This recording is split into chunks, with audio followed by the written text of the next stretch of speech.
Moitas gracias á Librería Cartabón, en primeiro lugar, por ofrecernos este espazo. Eu estou aquí representando o Ateneo Atlántico. Non sei se coñecedes o Ateneo Atlántico, pero vou a dar unha breve pincelada así. Somos un foro cultural, unha asociación independente, plural, que vivimos das cuotas das nosos socios e socias. E ainda que somos unha entidade moi nova, porque ainda non temos nin 2 anos, pois xa máis ou menos temos como 300 socios e socias, o que xa nos dá moita forza, pero cantos máis seamos, máis forza podemos ter. Entón, por eso vos invito, se despois vos apetece facervos deste club, pois que veñades, que nos poñades en contacto con Laura ou con Cristina ou comigo, que vos facilitamos formularios para isto. E despois de dito isto, decir que temos hoxe a honra de presentar o último libro escrito por Xosé Manuel Beiras, que miña compañeira Laura Cabeiro despois pois vai a facela a reseña previamente, e que é unha honra para nós telo aquí, e que a min personalmente me fai moitísima ilusión, Xosé Manuel, porque como xa che dixen, pecho un círculo, non?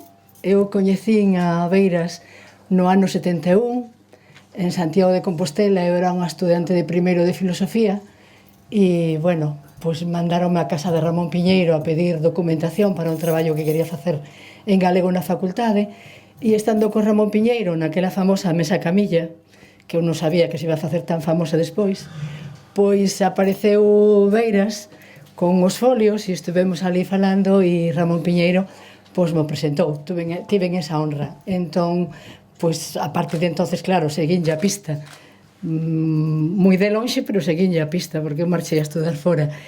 E hasta hoxe, que é un placer volver a reencontralo. Entón, estou, pois, moi contenta por eso. E, sin máis, xa lle dou a Laura a palabra, e xa podes empezar, Laura, cando queiras.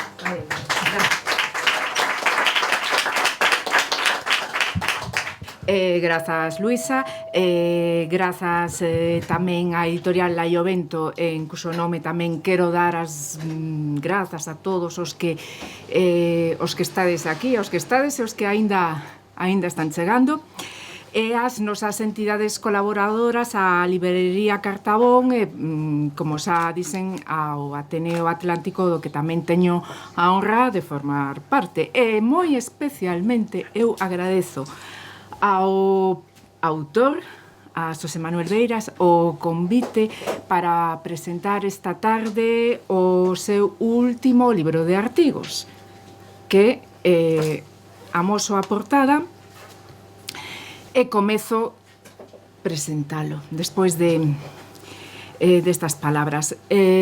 Xeralmente, en algunhas presentacións, pois faise toda unha glosa biográfica, pero tamén hai outras nas que resúmese. O autor non necesita presentación, porque é sobradamente coñecido. Este sería o noso caso, que non necesita presentación, é verdade, pero quero dicir unhas cousas que son moi importantes para o que diremos de Nureddin o taxista e Amédine o pintor. Ten unha trayectoria pública o noso autor de todas e todos coñecido? Sí. É un referente social, é un referente do nacionalismo galego, é un referente da economía, catedrático de Estrutura Económica da Universidade de Santiago, autor do famoso ensaio O atraso económico da Galiza, e, en canto ao que aquí sae, unha actividade moi importante da súa biografía é que é un destacado activista como membro do Consello Internacional do Foro Social Mundial. Isto vai ser moi boa parte do contido do libro. Ben, o título xa está dito, pero o subtítulo ten moito interese literario e dá pistas. Crónicas, hai un aquel xornalístico, deso falaremos, e figuracións, hai un aquel literario, deso falaremos, e hai un transmundo colonial. E haberá pontes entre o mundo e o transmundo. Eso é o que eu considero. Entón, contido obxectivo da obra. que recolle pois o froito dun labor moi disciplinado de colaboración semanal, nada menos, no desaparecido xornal Galicia Hoxe. Tratábanse dunhas prédicas dominicais, así era como as alcumaba Beiras, prédicas dominicais. Foi un labor moi fecundo. Neste volume recompílanse diferentes artigos que abranguen unhas datas dende o 2009 ao 2011 aproximadamente. Hai antecedentes desta obra, recompilacións de artigos doutras épocas ou desas épocas, pero estruturados conforme outras temáticas. Aquí a estrutura podedes vela no adro, que está moi ben explicada polo propio autor no adro, o porqué da estrutura. Tales antecedentes serían, se non lembro mal, por orde cronolóxica, a exhortación á desobediencia e, posteriormente, o proxecto común da nación galega. E, dito isto, fago unha ponderación dun aspecto particularmente interesante, o lado práctico e útil que ten esta publicación. Hoxe en día, certo é que un pode remeser nas hemerotecas dos xornais e ler ali pois os artigos de todos os colaboradores, pero é moito máis práctico ter en formato libro todo ese material e poder lelo e poder relelo demoradamente dunha maneira moitísimo máis cómoda. Porque son pequenas xoias. Dame mágoa, por que van ficar esas pequenas xoias reducidas a unha efémera vida xornalística? Un xornal que se lee un día e despois se tira ao liso para reciclar? Pois non. Así, con calma, podes desfrutar desas xoias, e dicen moi bendito xoias, teñen brillo, teñen beleza, teñen expresividade, teñen, falo da forma, da retórica, que é unha retórica magnífica, teñen persuasión, teñen, resumidamente, a forma, a marca estética de Beiras, como orador, como escritor, dende o punto de vista formal. Ben, dito isto, cal é a primeira idea que me asaltou tras esta lectura? Pois, se algo ten o traballo intelectual de Xosé Manuel Beiras, é o seu carácter de semente. Explícome. É sementar, ser capaz de suscitar no lector, no receptor, reflexións insólitas que medrarán na mente de cada quen. Estas reflexións poden chegar a ser insólitas no sentido de que acaso se san alleas pois as que estiveron na mente do autor mentres escribía, pero que xustamente esa efervescencia que fai agromar en nós, esa intelixencia en acción, é o que nos contaxia. É un dos principais méritos deste libro, que hai máis, pero un dos principais méritos, a efervescencia da nosa capacidade de pensar, que nos deixa esa semente e a partir de aí, moita, pouca ou bastante, todos temos esa capacidade de pensar, a partir de aí que cada quen pense o que queira. Que ten ese traballo intelectual, que ten unha teima para comprender o mundo que traslada aos lectores, e ao mesmo tempo que nos traslada esa ansia de comprender o mundo, estános cravando na actualidade, porque xa dicen antes, crónicas 2009, 2011, pero que estamos a falar en todo o libro da actualidade de Galiza, de Europa e do mundo inteiro. É importante, sen compracencias. Aquí, nestas 114 páxinas, non hai nada compracente. Eso non forma parte da marca estética de Beiras, a compracencia. Entón, ese texto vai nos deixar espidos a nós tamén como lectores. Do mesmo xeito que espidos se nos aparece o autor. Vai nos deixar desacougados ás veces tamén, pero como tamén está desacougado o autor moitas veces nestas páxinas, hai unha interacción bastante clara dende o autor aos lectores. Tamén eses dilemas que se formula o autor que están nestas páxinas pasan ao lector, dilemas da nosa condición humana, individual e social. Recalco, individual e social. Ben, estamos no medio dos dilemas. Desta efervescencia, deste desacougo racionalista, eso sí, racionalismo hai en todas as páxinas, desacougo tamén, non son incompatibles estas cuestións, nin moito menos. Entón, algo máis suave. A que cheira este libro? Pregúntome.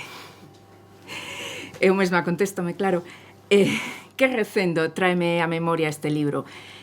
Especialmente a parte central, a suite africana, sabes, en referencia á estrutura que está explicada no adro. Pois a min o cheirume as cartas persas de Montesquieu, é o que me cheira a min este libro. Bueno, isto é moi subjetivo, para eso estou facendo a presentación, moi subjetivo, pero explícome. Pode ser polo exotismo, que hai exotismo nas viaxes, cousas que se din. Pode ser, máis ben, sí, o fío racionalista, sí. Pode ser a crítica, pois tamén. Pode ser a aspiración á liberdade, pois sí. Montesquieu, Beiras, pois sí, a aspiración á liberdade. Polo demais, o cadro literario é que non ten nada que ver. É moi diverso, é moi diferente. Pero xa dicen que a que cheira este libro, non dicen influencias, non, só dicen a que cheira. Ben, despois hai, sen tanta susceptividade, unha cuestión que para min está clara, que ábrense pontes. Ao longo do todo o libro, ás veces expresamente cítanse as pontes, e sen citalas tamén as vexo, pero están citadas expresamente. Que sería dende a ponte de amor pola razón, que aí compartes con Montesquieu, eso seguro, que xa unha ponte que está clara. Hai reflexións que van, non quero dicir, do mundo a outros mundo, bueno, é unha metáfora, pero por que non dicila?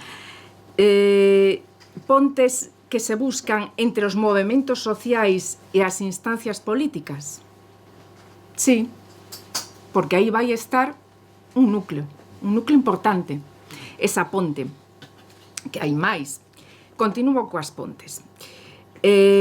As do exercizo literario, pois téndenos unha ponte dende o ensaio á ficción, dende a crónica con datos, con actualidade, sería a crónica xornalística, a narración, podemos chamala literaria. Tamén hai unha ponte ao que sería o xénero autobiográfico, porque non? É un xénero literario, despois de todo. Lembremos biografías que forman parte da literatura, pois sí, Casanova, etcétera, etcétera. Isto está moi estudado. Hai moitas biografías que xa son literatura. Isto sería unha biografía moi parcial. A biografía duns días determinados, unhas datas determinadas, pero é unha ficcionalización. El mesmo está como personaxe Beiras, interactuando, falando con outros persoaxes dos que despois falarei, con Boaventura de Sousa, despois deteñome nisto. É dicir, se fose un ensaio, que tamén é, pois tese, antítese, conclusións, non hai interacción aí, non hai dramatización, pero que aquí hai de todo. Hai ensaio, hai literatura, hai reflexións, hai autobiografía e hai emoción. E hai emoción que no ensaio non debe habela, en principio, pero aquí sí.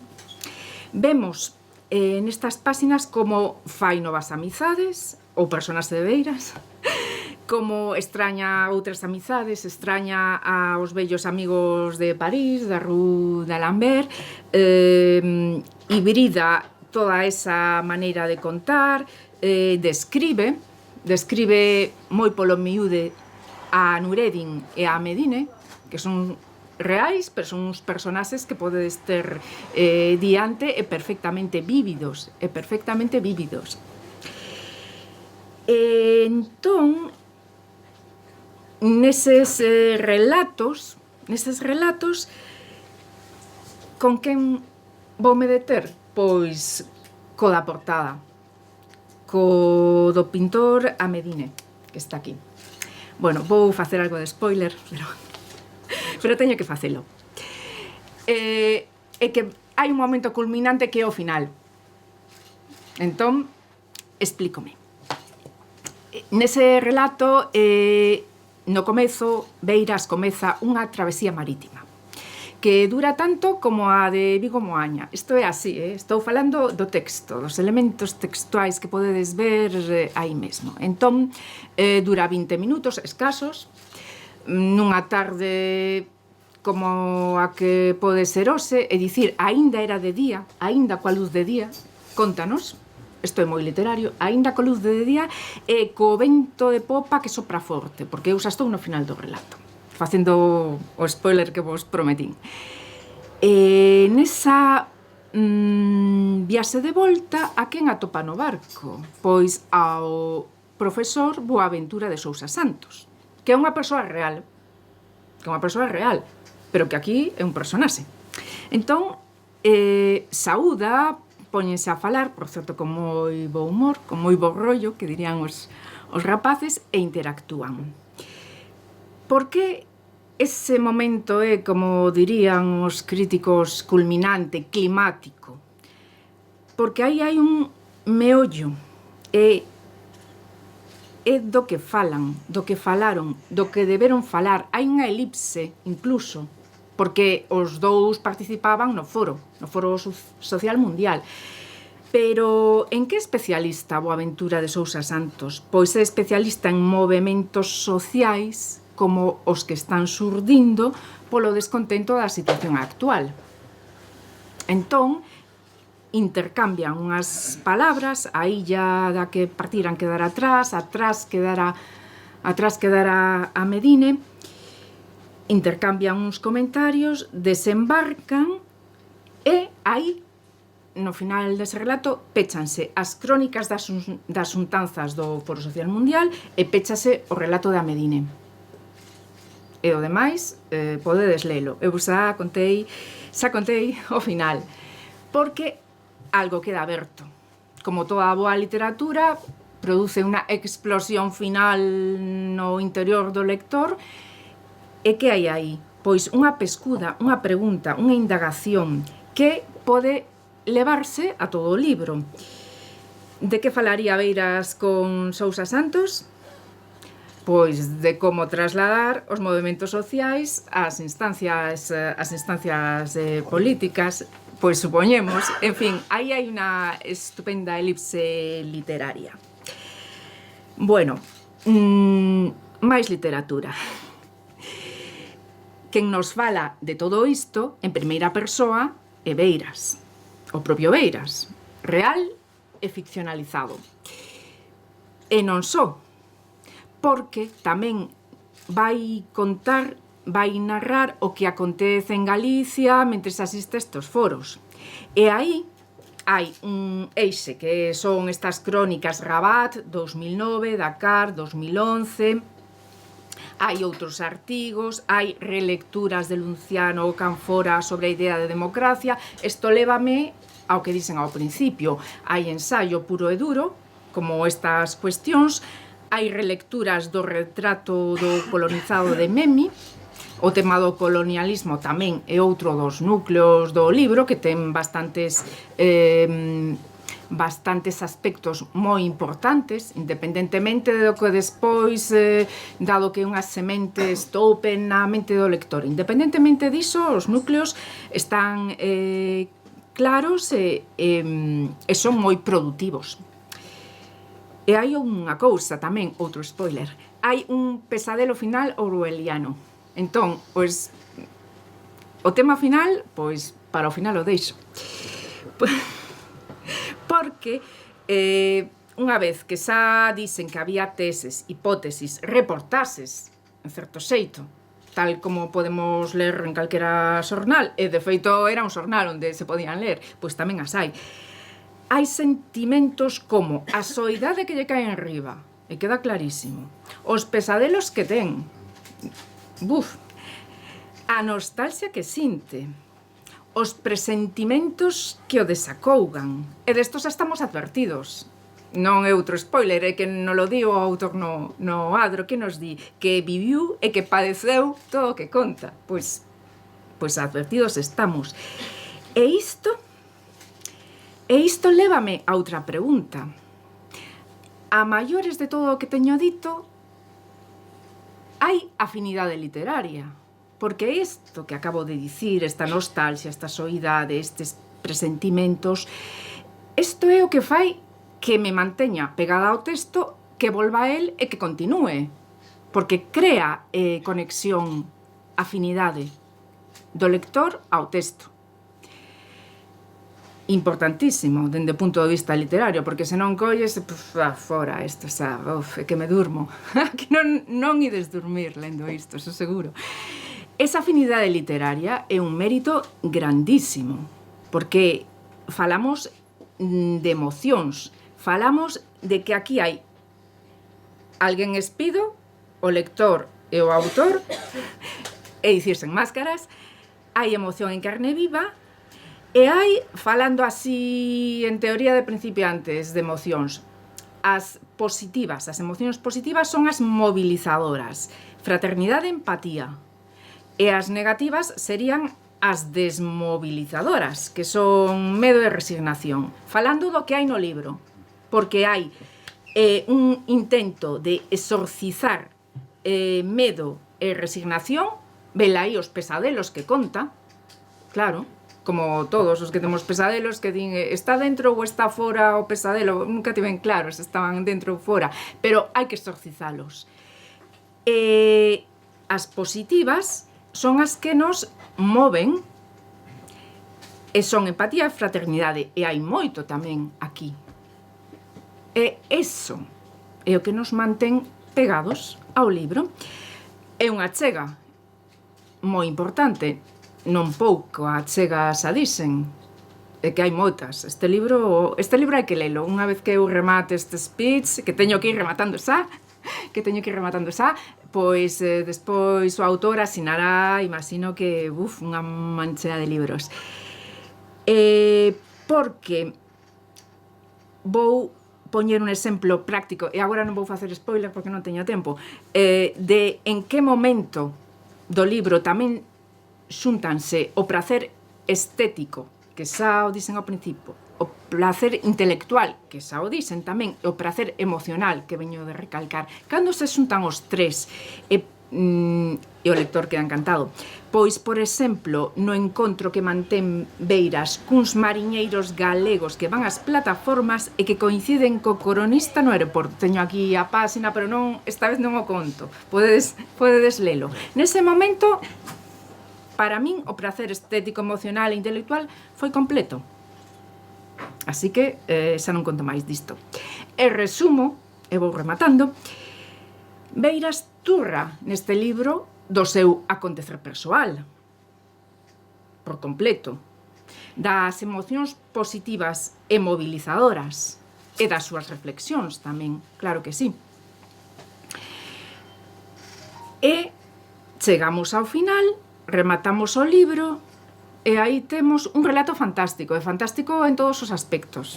Hai espectros dickensianos, hai alegoría orwelliana de Animal Farm, a revolta dos animais, e hai un apéndice apócrifo. Aquí, dende logo, hai de todo. Se dicen fantástico, non foi unha hipérbole. El mesmo podería suscribir o apéndice apócrifo, pero xa non fago máis spoilers esta tarde que non parei. Só vou citar as palabras finais deste relato, pero antes vou poñer unha pequena reflexión miña. É notorio, como pasa na trayectoria de calquera militante ou mero simpatizante de todas as causas sociais en Galiza, como pode haber moitos e moitas aquí, entre os que me podo contar, que a trayectoria dos que coas emocións movilizadoras buscamos outras realidades, pois estarán cruzadas pois por un montón de desencantos propios da condición humana, esa condición humana individual e social que antes dicen, pero cando non se conforma.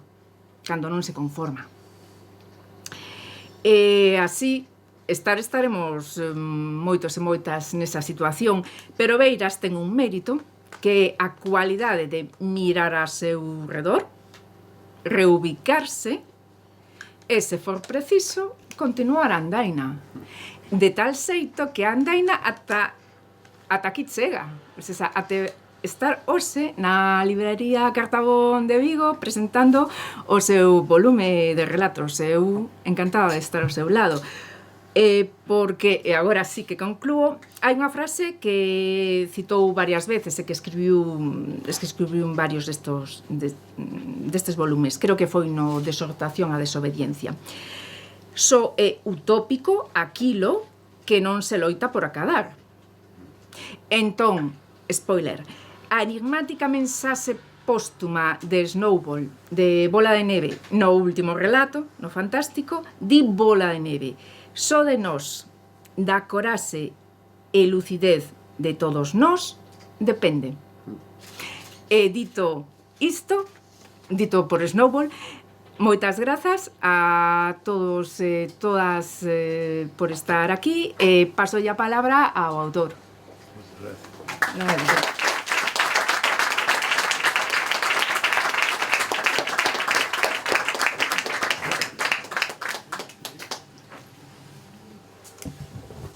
Bueno, en rigor, despois de escoitar a Laura, a quen lle agradezo de todo o corazón, non? O traballo que fixo de descodificación, non?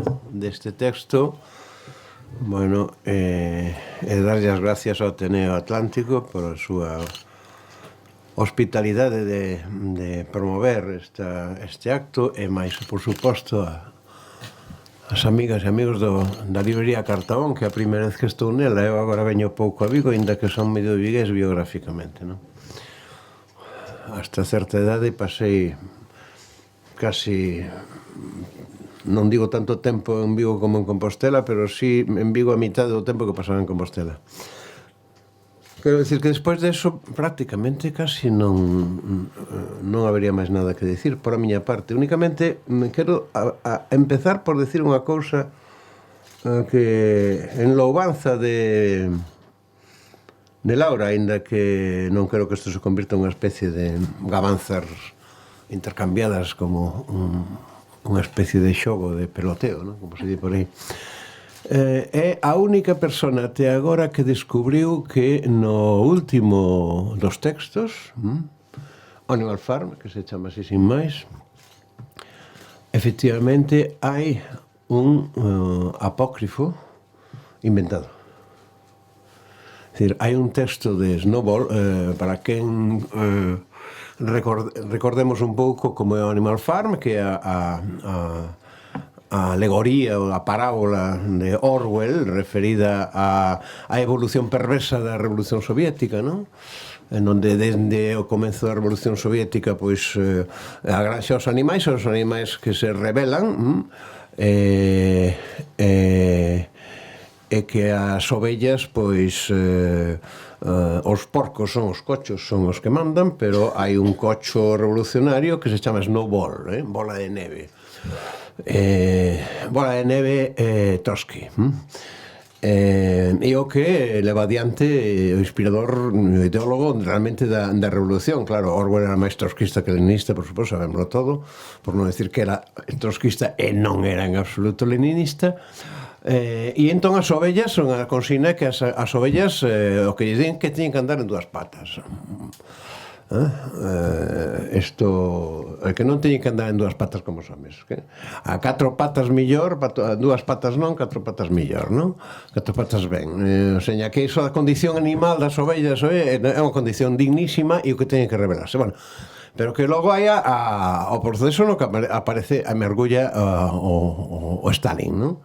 E o cocho malo, o Stalin, despois é outro que o cocho que é o propagandista de Stalin, etc. E danlle a volta a revolución, entón para decir que andar a 4 patas está ben, pero andar en 2 patas millor. E andar en 2 patas representa o ser humano, que era realmente o explotador e o esmagador deses animais da granxa.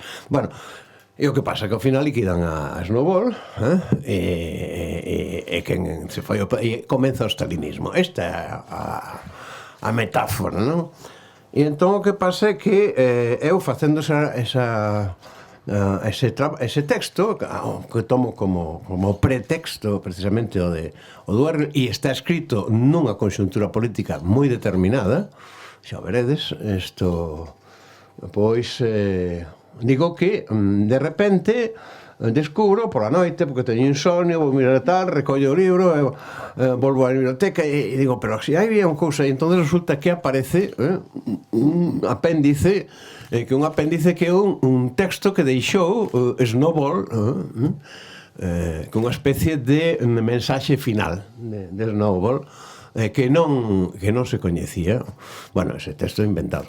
E en realidade, de alguma maneira, estou me referindo a unha peripecia na que eu participei, non? Do que pode ser o equivalente a un proceso contrarrevolucionario sin chegar a ser tal cousa. E o que digo é que pois persoas, amigas miñas, e que leron este original, incluso que son profesionais do ensino, ao máis chegaron a decir es que nunca atopei ese texto, nunca vin ese texto de Snowball, ese apéndice, non? En ninguna edición do Animal Farm. E claro, non podían atopalo, porque foi unha invención miña, e quen en cambio sí que a primeira deuse de conta de que era así foi a Laura. Bueno, eu únicamente podería dicirvos que estou bastante de acordo con todo o que dixo Laura no plano da análise, non? Da descodificación do libro. En realidade,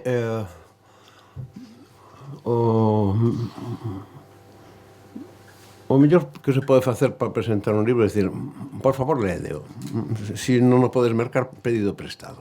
Ou ido a unha biblioteca pública, se o teñen, deberían terlo, e lédeo. Pero se cadra un pouco de decirvos o que está de algún xeito explicado no adro, non?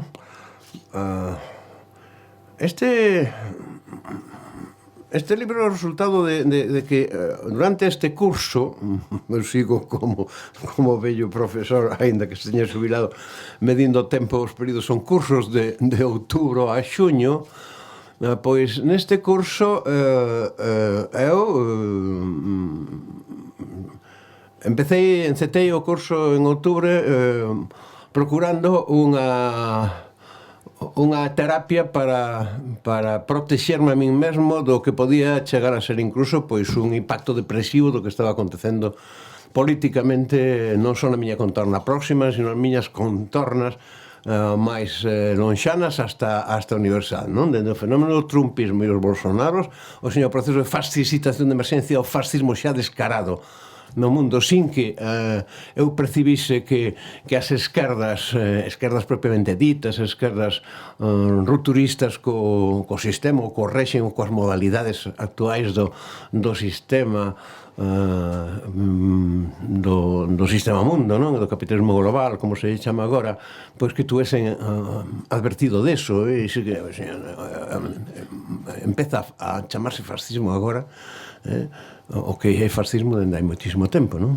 E ese proceso que se dá e que se enxendra sempre na sociedade, non?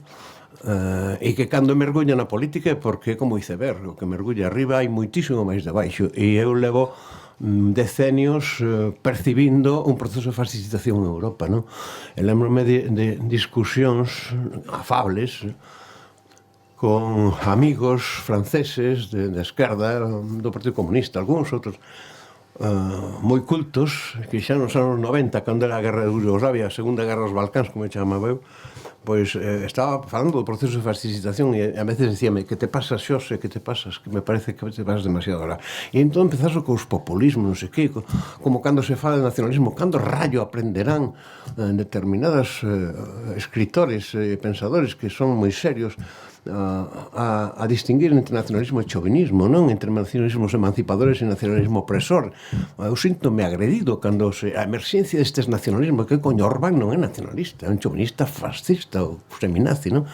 A Margaret Thatcher non era como a Margaret Thatcher non era nacionalista. Cando hai un Estado e ese Estado exerce esa cousa como o Estado español, o nacionalismo español non existe, nacionalismo español existe o chauvinismo español, e iso decía o Lenin, Centella, non inventa Oveiras, non?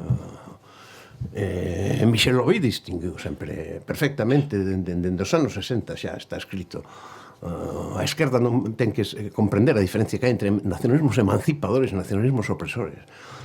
E no medio de todo eso, pois co que acabou empezando a acontecer dunha maneira xa bastante tremenda, no outono, pois eu decidín que tiña que buscarme unha terapia, e a terapia foi venirme a traducir outra vez. Facía anos que non traducía do francés, que do que podo traducir, e non calquer cousa.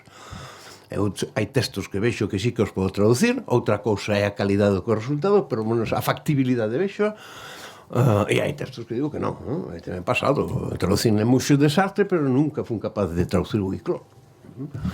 Ou de Camus, pois traducín os Xustos ou Calígula, pero nunca, cando me tiña a intentar traducir o malentendido, dábame de conta que era un horror, que iba a salir un bodrio tremebundo.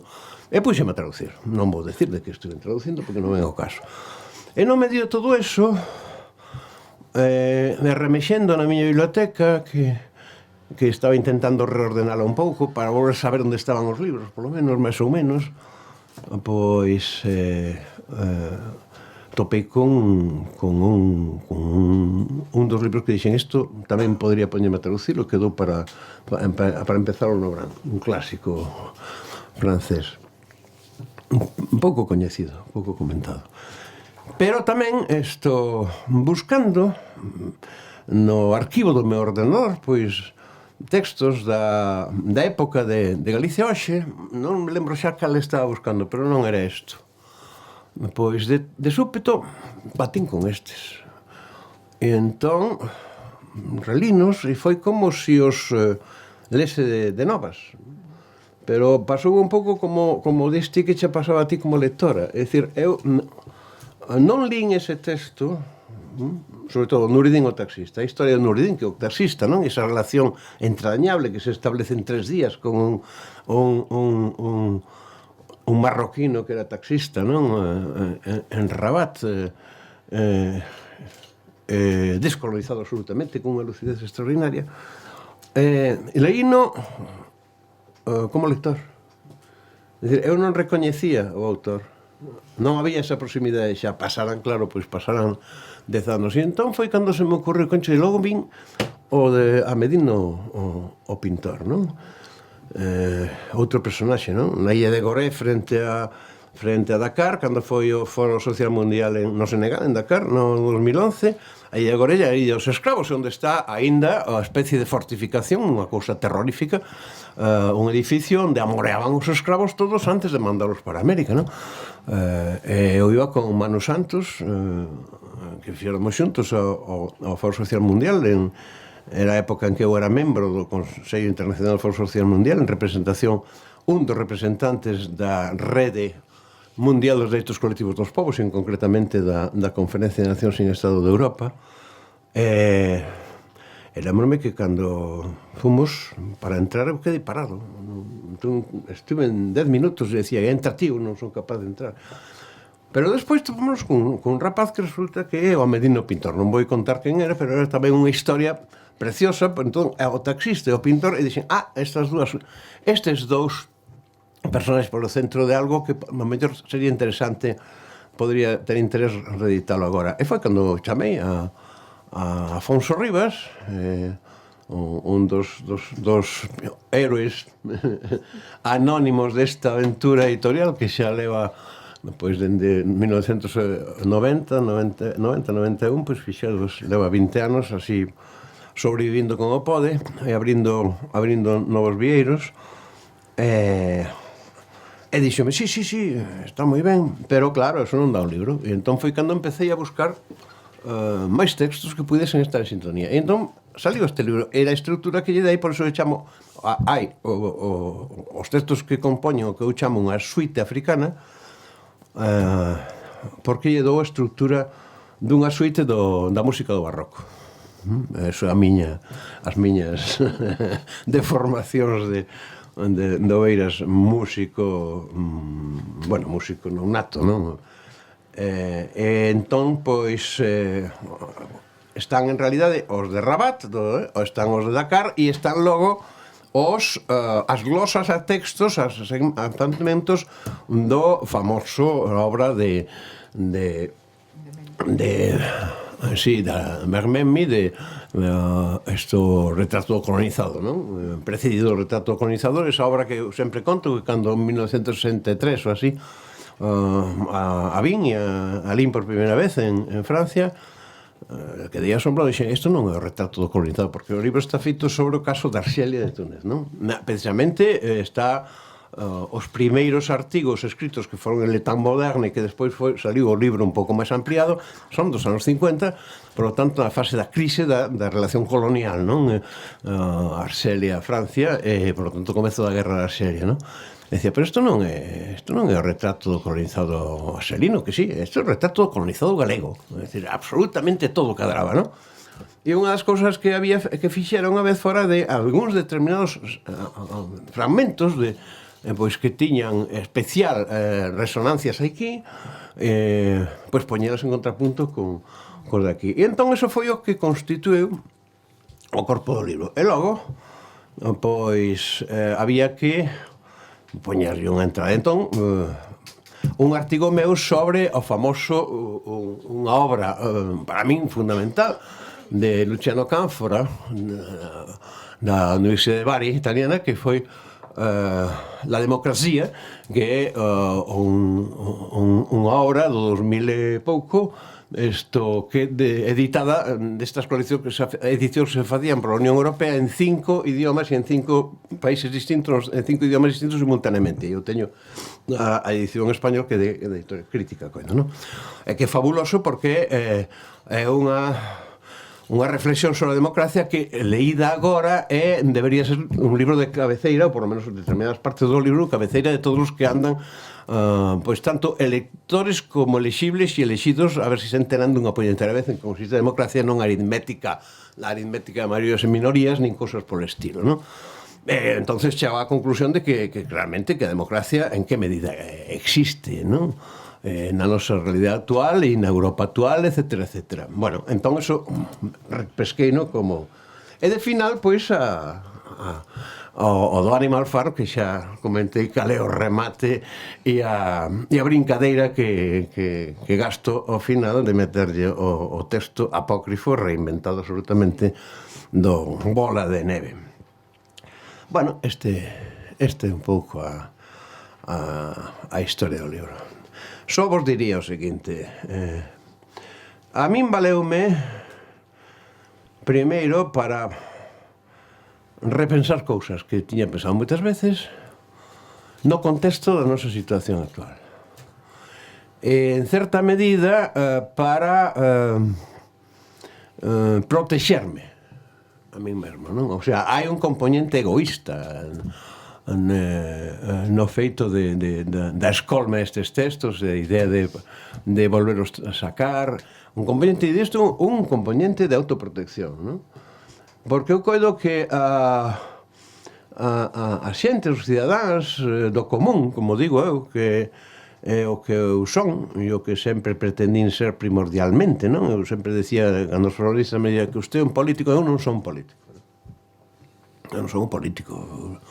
Eu son un cidadán que a súa profesión é docencia, pero que por razóns diversas pois aceptei comprometerme un combate político. Pero unha cosa é ser un combatente na política, outra cosa é ser un político. Non ten nada de político. E de feito, os meus erros máis serios na miña trayectoria como dirixente político foron debidos a non ser un político. Se eu fose un político, teria actuado en determinadas circunstancias de outra maneira e, evidentemente, non teria ocurrido o que ocurreu, pero tampouco lamento en absoluto porque teria sido, para min, moi negativo, non? É dicir,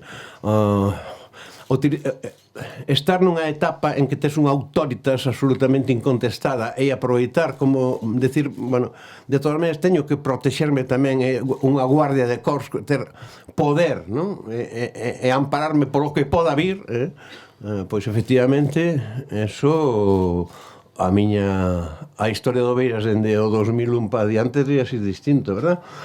Pero non me arrepinto nada. Entraría na deriva en que se entra sistemáticamente cando o poder é o que obsesiona e o que condiciona a actuación de aqueles que están na sociedade política, como diría Gramsci, para precisamente trasladar o que se enxendra na sociedade civil, non? Esa dialéctica é fundamental. E cando se entra por esas vías acabas traicionando. Entón acabas pasando de berrar nas rúas non nos representan a ter que escoitar que alguén che di es que non nos representades. Entón iso é moi grave porque son procesos que se deben especialmente a esquecer o que é a política realmente. E a esquecer de que a política é unha forma de vida social, pero sobre todo que a política é aquela dinámica dialéctica que se dá en a convivencia cidadán entre os distintos segmentos que configuran a estrutura interna da sociedade que se chama sociedade civil, en términos de Gramsci, non en términos dos neoliberais, claro, por suposto, e que logo se proxecta na sociedade política, e aí están as pontes fundamentais. E cando esas pontes rompen, entón hai deriva por un lado, non? Entón hai outros procesos que se dá claramente, no 2000 moi claramente, no ámbito do réxime político bubónico, como eu chamo eu, porque o bubónico resulta moi difícil de pronunciar, pero o réxime político da restauración bubónica, coa peste incluída negra, pois hai un proceso no que a cidadanía, cando ve que os poderes, tanto os que gobernan como que aparentemente están na posición, pero que son dous pilares fundamentais de manter un réxime dinástico, en realidade pasan deles, entón empezan a autoorganizarse, teñen que autoorganizarse, a medida que se van autoorganizando dicen, bueno, entonces nós temos que decir iso que teñen que facer, e non simplemente votalos, e non creernos en principio o que nos prometen, pero vamos a ver como os exiximos, e chegan á conclusión de que teñen que rebelarse. E comeza o proceso de rebelión cívica que dá lugar a que aos focos activos da democracia na sociedade, nos focos de vida democrática e cultura democrática, que se organicen por segmentos de clase ou por problemas de determinados servicios sociais, de servicios públicos, de distintos segmentos das clases traballadoras, etcétera, etcétera, ou, por exemplo, das cuestións fundamentais da desigualdade de xénero, non?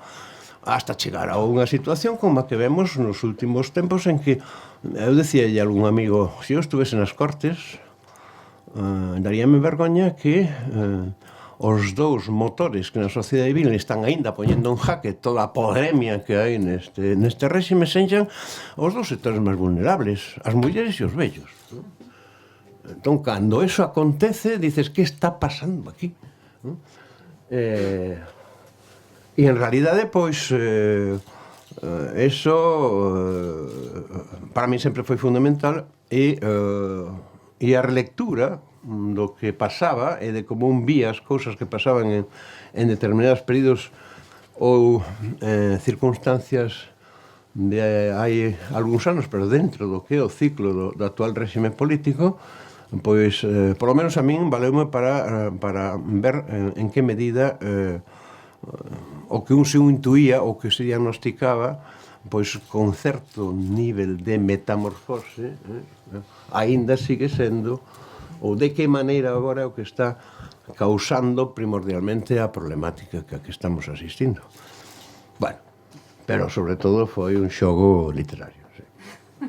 E como xogo literario, pois está aí e ao servicio da xente, a disposición dos lectores, que son os que en definitiva deciden, non? Só poder. O problema, me acabo, está en Shakespeare, que non me lembro en cal das tragedias de Shakespeare está. A historia do poder é a crónica do crimen. Non me lembro. Bueno, é que temos que falar de literatura pero outro día. Bueno, outro día. Bueno, moitísimas gracias por aturarme, por escoitarme.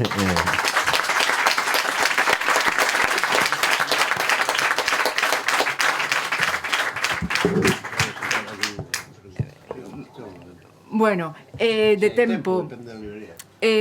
Sí, empezamos con puntualidade británica. Efectivamente, temos todo moi controlado.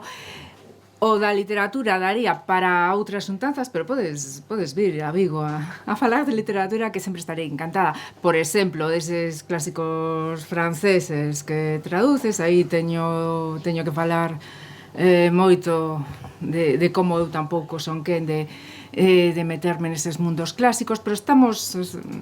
É que estamos sempre niso, falando de literatura e tamén de paso, pois, de Shakespeare. En todo caso, grazas por estar aquí hoxe neste acto cultural. Agora pasaríamos a asignatura de libros, que, como ben dixo o noso autor convidado, Xosé Manuel Beiras, toca bastantes aspectos, e o que vos contaba el, pois está todo aí. Entón, se vos parece correcto, damos por pechados agora. Bueno, como eu son moi ácrata, non, si alguén quere plantexar algunha cuestión que teña que relación con isto, non vamos falar de eleccións.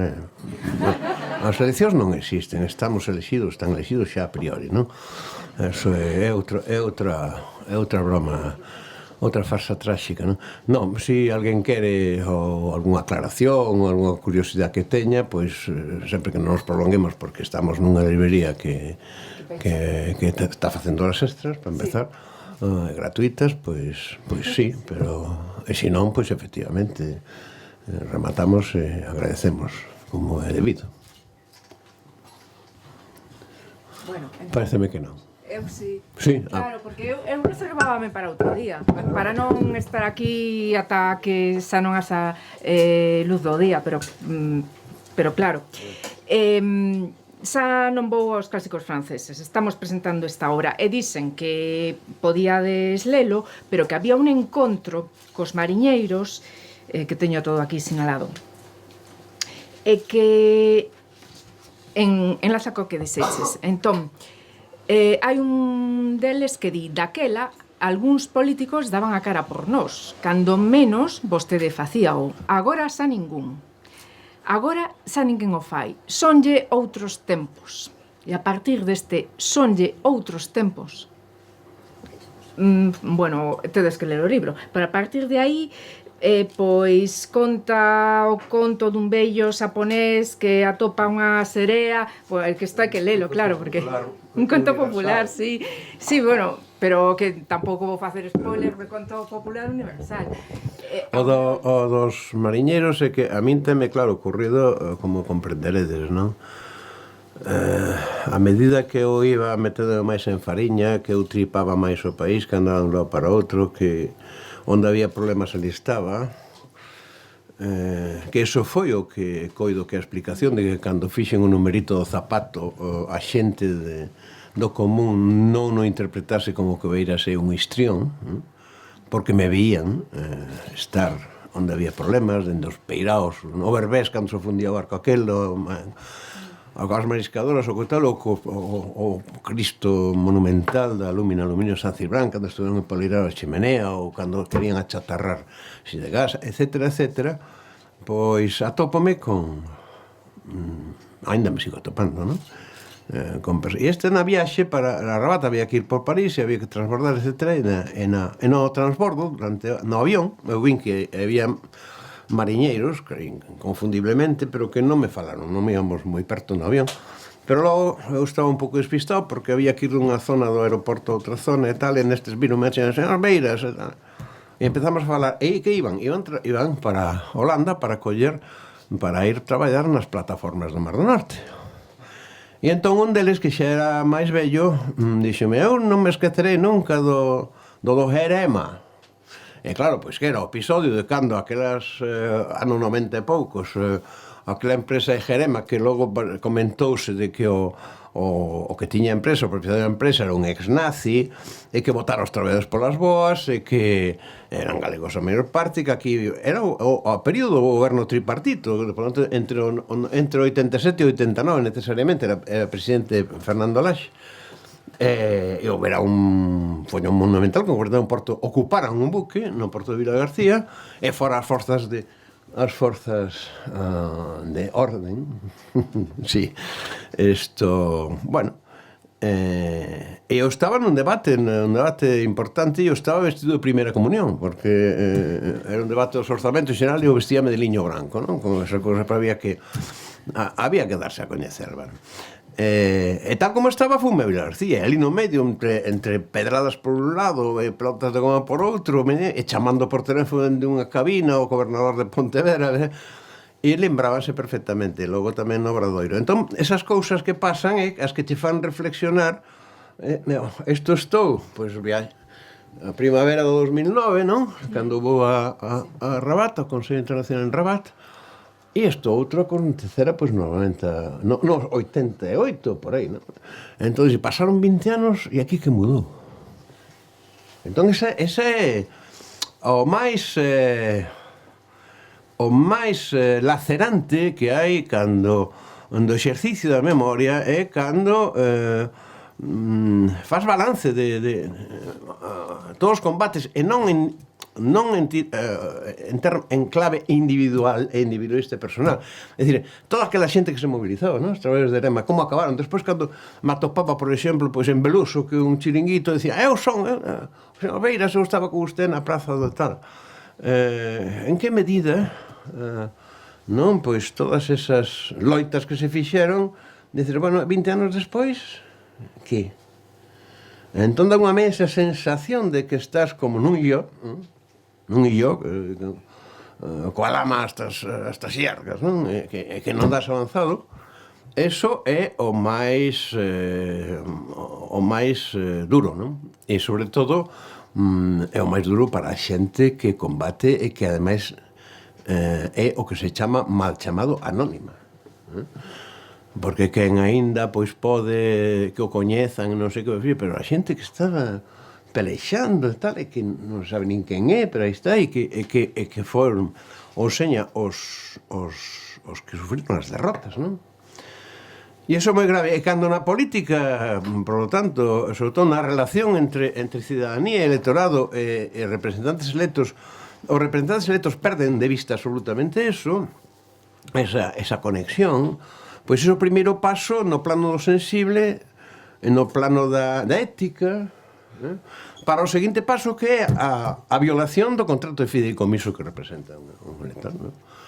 E que eu farteime explicar moitísimas veces, pero que se me desen na televisión, pois, un cuarto de hora para explícalo, era moito mellor que facer 80.000 kilómetros ao ano polo país explicando en cada sitio, non? Pero saben moi ben que eso non se pode explicar, evidentemente, cando eu collo contigo, digo, Steve, mira, necesito que ti me representes en tal cousa porque eu non podo, non sei que, entón vamos ao notario e vouche dar un poder, facer un poder, non?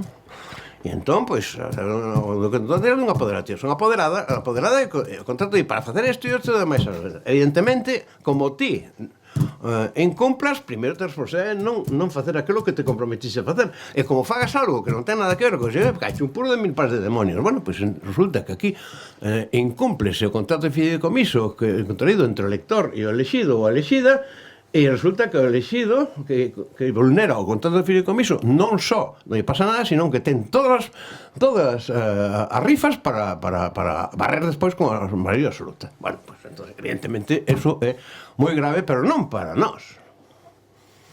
Non para nós. Non para min. Para min pode ser unha cousa que me fira, pero teño moitas maneiras. Podo poñerme a traducir, podo escribir no Uredín, podo tocar o piano ainda que o toque mal, que teño un dedo medio jodido e escarallado xa. Teño moitas posibilidades. Para empezar, non paso fame, nin paso frío. Pero para a xente como para coller e alzarse en o que se chama, o que Paco San Pedro definiu moi ben como violencia lexítima, claro. E entón chega un límite que dices, estou no gume da navalla. Estou no gume da navalla. Estou no gume da navalla. Esta é a cuestión, cando colectivamente se chega a estar no gume da navalla, hai situacións nas que acaba, pois, evidentemente, reventando. E, naturalmente, o problema é cando o poder o que pretende precisa que chega un punto en que revente. Como, por exemplo, o comportamento do poder absolutamente tiránico, fascista, especialmente o poder xudicial. Como pode un réxime decir que funciona democráticamente cando a cúpula do poder xudicial é golpista e comete golpes de Estado constantemente? O último con eso, o señor Franco foi xefe do Estado dende el lanzamiento nacional. Hostia, isto é unha cousa, e non pasa nada.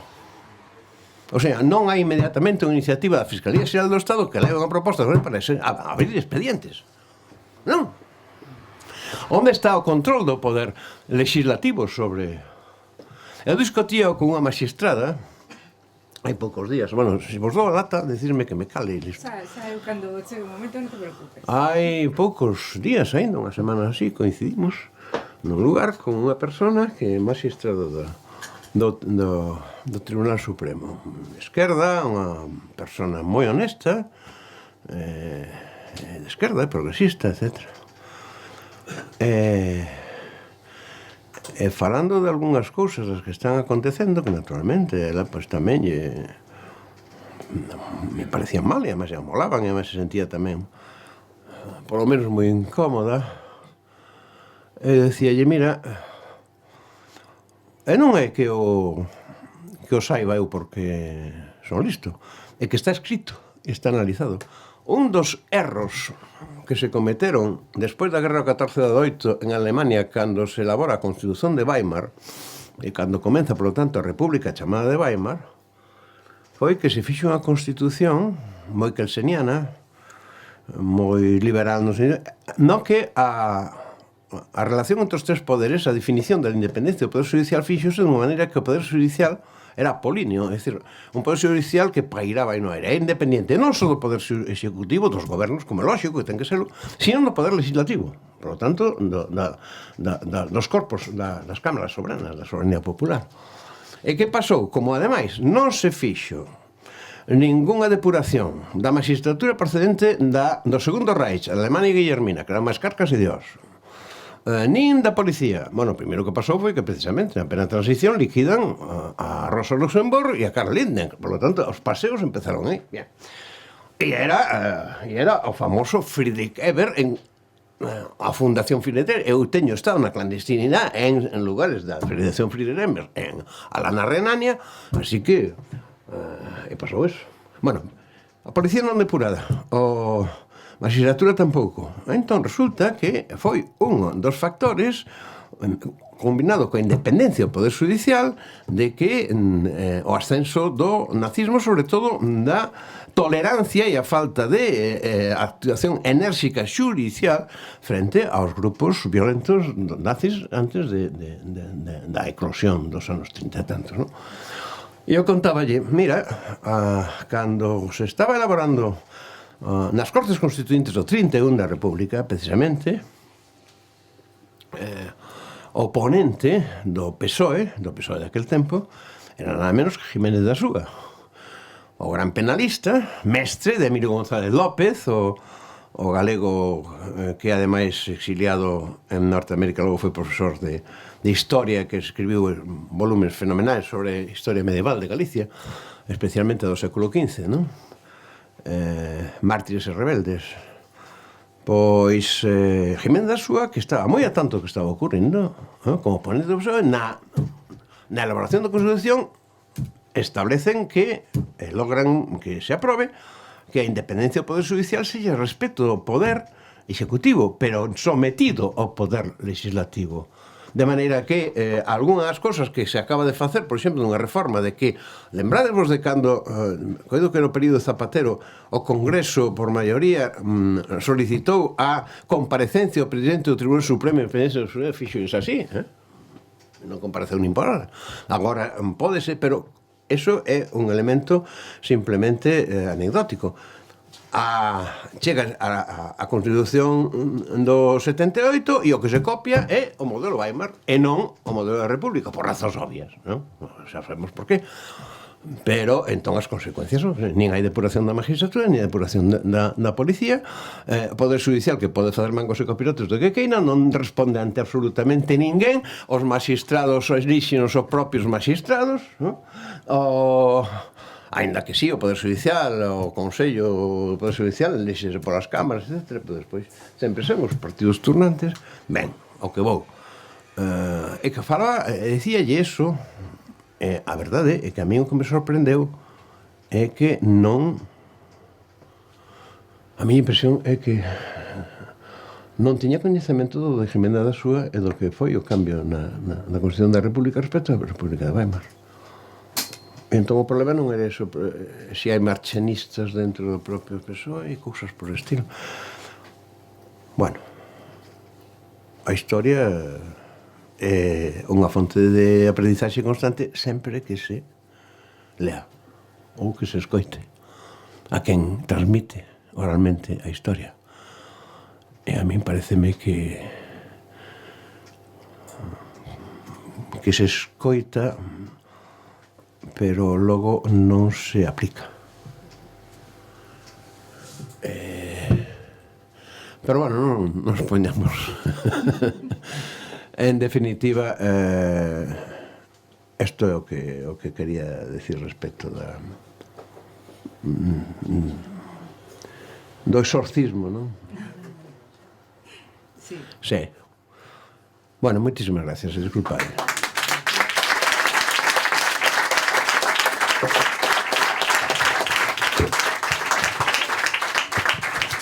Ben, grazas a ti, Xosé Manuel. O que sí estaba eu pensando, dado que o tempo eu o levo británico total, temos que facer unha cousa que as miñas compañeiras do Ateneo saberemos como argallamos. Isto dá para debater sobre historia, sobre moitas máis cousas das que hoxe, como presentación dun libro, pois podíamos facer e temos feito moi agradablemente. Pero deixamos aí a cousa. Hai moito que falar. Sí, outro día. Pero falar de historia, de todas estas pontes, destes dilemas individuais, sociais, de todo isto, podemos seguir con isto. Isto non vai rematar aquí esta tarde, aínda que agora sí, porque eu son moi ríxida para o tempo. Tede en conta que vai asinar exemplares. Así que poñedevos todos a cola. Grazas, Xosé Manuel, e pronto, agardo, como dicía Shakespeare, cando nos veremos no lóstrego, no trono ou na tormenta, pronto volveremos a estar aquí. Grazas.